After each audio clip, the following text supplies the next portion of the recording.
இப்படி ஒரு அமைதியை, அதுவும் ரஷ்யாவினுடைய அமைதியை யாருமே பார்த்துருக்க மாட்டோம். என்னையா இவ்வளோ பெரிய அடி அடிச்சிருக்காங்க, கிட்டத்தட்ட 40 ஃப்ளைட்டுக்கு மேலே காலி பண்ணியிருக்கோம் அப்படின்னு சொல்லி செலன்ஸ்கி அவர்கள் உக்ரைன் அறிவிச்சிருக்காங்க. இஸ்தான்புல்ல போய் பேச்சுவார்த்தை நடத்திட்டு இருக்காங்களே, ரஷ்யா திருப்பி அடிக்கலையா? ரஷ்யா திருப்பி அடிப்பதா ஏகப்பட்ட வீடியோக்கள் வந்தது, ஆனால் எதுவுமே கிரெடிபிள் சோர்ஸ்லேருந்து வரல. அதனால தான் அதற்கான அப்டேட் எதுவுமே தமிழ் பட்சத்துலேயோ இல்லாட்டி வியூகத்துலேயோ நம்ம கொடுக்காம இருந்தோம். அப்படின்னா ரஷ்யா அமைதியுடன் இருக்கிறார்கள். ஆனால் இந்த அமைதிக்கு பின்னாடி ஒரு பூகம்பம் ஒளிந்திருப்பதற்கான வாய்ப்புகள் இருக்குது. அது என்ன அப்படிங்கிறதும் இப்போ பேச்சுவார்த்தையில் ரஷ்யா சில விஷயங்களை குறிப்பிட்டிருக்காங்க. மெஜாரிட்டியாக மேக்சிமமாக என்ன கேட்க முடியுமோ அதை ரஷ்யா கேட்டிருக்காங்க. அப்படி என்ன அவங்க கேட்டிருக்காங்க? ட்ரோன் வார்ஃபேரில் உக்ரைன் தன்னிறைவு அடைந்து விட்டோம் அப்படின்னு சொல்லியிருக்காங்களே, அதனுடைய உண்மைத்தன்மை என்ன அப்படிங்கிறது எல்லாத்தையுமே இந்த ஒரு பதிவு வழியாக பார்க்க போகிறோம். அன்பு தமிழஞ்சங்களுக்கு தமிழ் பொக்கிஷத்தின் வணக்கங்கள்.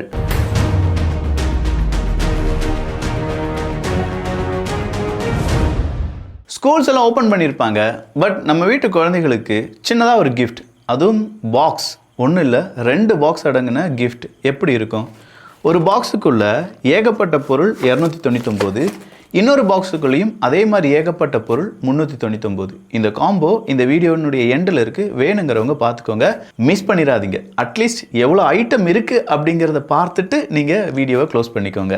ரஷ்யாவினுடைய ஒரு 2-3 தினங்கள் நம்ம சீஸ்ஃபயரை ஏற்படுத்தலாம் அப்படின்னு சொல்லி ரஷ்யாவினுடைய விக்டரி பரேடின் போது ஒரு சீஸ்ஃபயரை ஏற்படுத்தினார் புட்டின் அவர்கள். ஸோ அந்த ஒரு சீஸ்ஃபயர் அப்படிங்கிறத கம்ப்ளீட்டாக நாங்கள் வெறுக்கிறோம், இந்த மாதிரியான சீஸ்ஃபயர் எங்களுக்கு தேவை கிடையாது, எங்களுக்கு பெர்மனண்ட் சீஸ்ஃபயர் வேணும், அதை விடுத்து 2-3 நாட்கள் சீஸ்ஃபயர் அப்படிங்கிறது ஒரு இடியட்தனமான சீஸ்ஃபயர் அப்படின்னு சொல்லி ஜெலன்ஸ்கி அவர்கள் விமர்சித்திருந்தார்.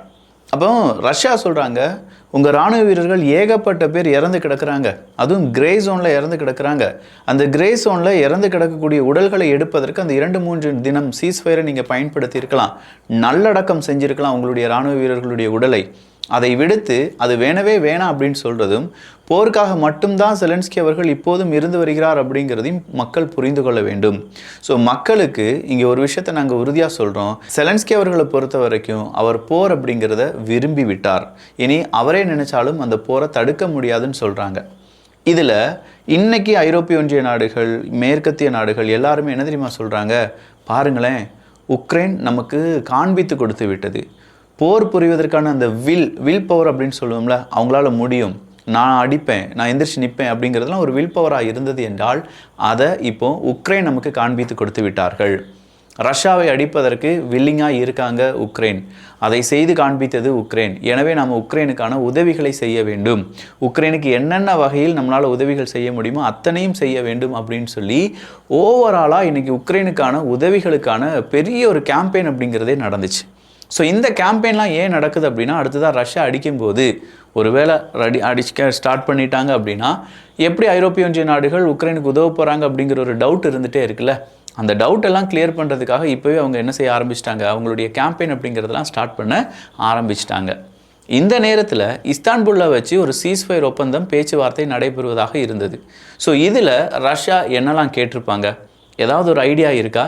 ரஷ்யா கேட்டதெல்லாம் நம்ம வாசித்து பார்த்தோன்னு வச்சுக்கோங்களேன், என்னையா இது ரஷ்யா இவ்வளோ விஷயங்கள் கேட்டிருக்காங்களா அப்படிங்கிற மாதிரி இருக்கும். அதில் முதல் விஷயமா ரஷ்யா கேட்டிருப்பது என்ன அப்படின்னு பார்த்தா 30 days சீஸ்ஃபயர், 30 தினங்கள் யாரும் சண்டை போடக்கூடாது, உக்ரைனும் சண்டை போடக்கூடாது, ரஷ்யா நாங்களும் சண்டை போட மாட்டோம்.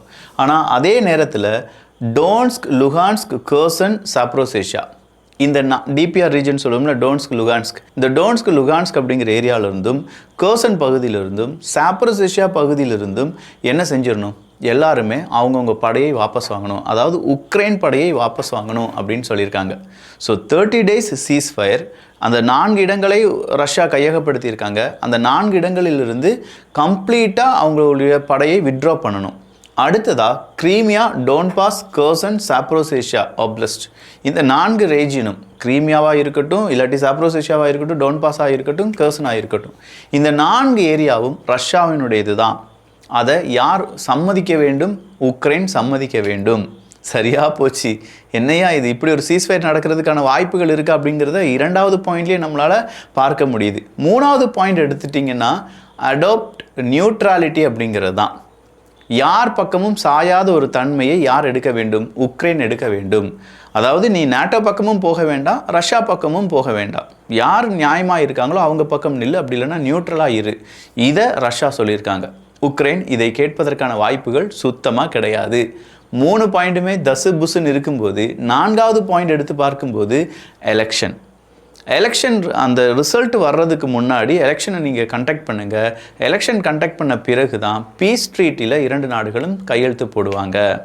ஸோ சீஸ்ஃபயர் 30 days, அந்த 30 daysலேயே கம்ப்ளீட்டாக இவங்களுடைய இராணுவத்தை எல்லாமே விட்ரா பண்ணணும், 4 ரீஜனையும் ரஷ்யாவுக்கு கொடுத்துடணும், அடுத்ததான் அங்கே எலெக்ஷன் நடத்தணும். எலெக்ஷன் நடத்தின கொஞ்ச நாள்லேயே நம்ம என்ன செஞ்சிருவோம், பெர்மனெண்ட் சீஸ்ஃபயர் அப்படிங்கிறத சைன் போட்டுருவோம். அடுத்ததாக ரீடிப்ளாய்மெண்ட் ஆஃப் உக்ரைன் சோல்ஜர்ஸ். இந்த 4 ரீஜன்லேயும் இப்போ உக்ரைன் சோல்ஜர்ஸ் இருக்காங்கல்ல, அவங்களெல்லாம் கொஞ்சம் தள்ளி வேற எங்கேயாவது நீங்கள் ரீடிப்ளாய்மெண்ட் பண்ணிக்கோங்க அப்படின்னு சொல்லியிருக்காங்க. அடுத்ததாக நியூக்ளியர் வெப்பன், உக்ரைனில் ஸ்டேஷன் செய்யப்பட்டிருக்கக்கூடிய நியூக்ளியர் வெப்பனை அப்புறப்படுத்த வேண்டும். நட்பு நாடுகளாக இருக்கலாம், நேட்டோ நாடுகளாக இருக்கலாம், அமெரிக்காவாக இருக்கலாம், ஃப்ரான்ஸாக இருக்கலாம், யூகேவாக இருக்கலாம், ஏதாவது ஒரு நாடு உக்ரைனுக்கு தேவையான அணு ஆயுதத்தை அங்கே நிப்பாட்டி வச்சுருந்துருக்காங்க அப்படின்னா அந்த அணு ஆயுதங்கள் எல்லாத்தையுமே உக்ரைன் உடனடியாக அப்புறப்படுத்த வேண்டும். இதுதான் அடுத்த சீஸ்ஃபயருக்கான பாயிண்ட்ஸ். அடுத்ததாக இருக்கக்கூடியது western weapons and intelligence to Ukraine அப்படிங்கிறத ஸ்டாப் பண்ணணும். மேற்குலக நாடுகள்லேருந்து கிடைக்கக்கூடிய வெப்பனாக இருக்கட்டும், அவங்க கொடுக்கக்கூடிய இன்டெலிஜென்ஸ் ரிப்போர்ட்டாக இருக்கட்டும், அதை உக்ரைன் எடுத்துக்கொள்ளக்கூடாது. இல்லை உக்ரைனுக்கு இந்த மாதிரியான விஷயங்களை மேற்குலக நாடுகள் கொடுக்கக்கூடாது. அடுத்ததாக பீஸ் ட்ரீட்டி அப்படின்னு சொல்லும்போது ஐநா சபையினுடைய யூஎன் செக்யூரிட்டி கவுன்சில் இருக்குல்ல, அந்த யூஎன் செக்யூரிட்டி கவுன்சில் அடிப்படையிலான முக்கியமான அந்த பீஸ் ட்ரீட்டி அப்படிங்கிறது முழு சாராம்சமாக இருக்கணும். ஐநா சபையினுடைய சாராம்சமாக இருக்கணும் அந்த பீஸ் ட்ரீட்டி.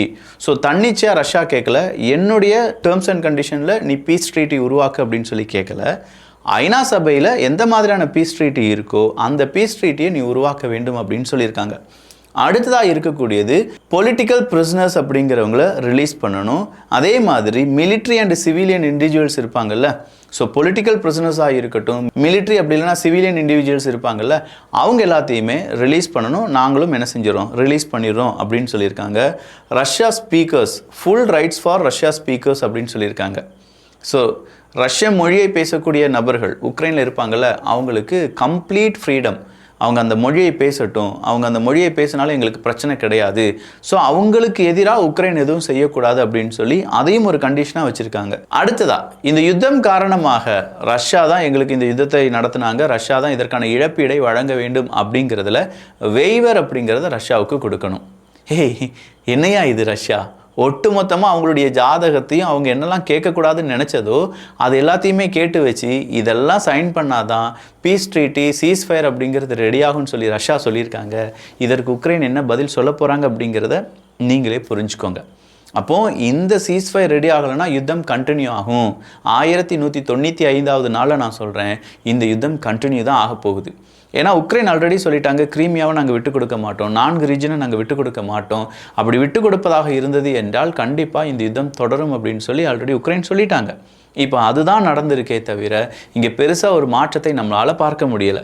சரி, அடுத்ததாக இந்த ட்ரோன் வார்ஃபேரில் உக்ரைன் பெரிய அளவில் ஜெயிச்சிட்டாங்க அப்படின்னு சொல்லும்போது கிட்டத்தட்ட 150 நிறுவனங்கள் இப்போ இந்த ட்ரோனை உருவாக்கி கொண்டிருப்பதாக உக்ரைன் செய்தியை வெளியிட்டிருக்கிறார்கள். ஒரு மாதத்துக்கு 1,00,000 ட்ரோன்ஸ் அப்படிங்கிறத இப்போ உக்ரைனால் உருவாக்க முடியும். அப்படி ஒரு வருஷத்துக்கு 1 மில்லியன் 10 லட்சத்துக்கும் அதிகமான ட்ரோன்ஸை எங்களால் உருவாக்க முடியும். அதில் நாங்கள் இப்போ தன்னிறைவு அடைந்து விட்டோம் அப்படின்னு சொல்லி உக்ரைன் அவங்களுடைய செய்தி அறிக்கையை சப்மிட் பண்ணியிருக்காங்க.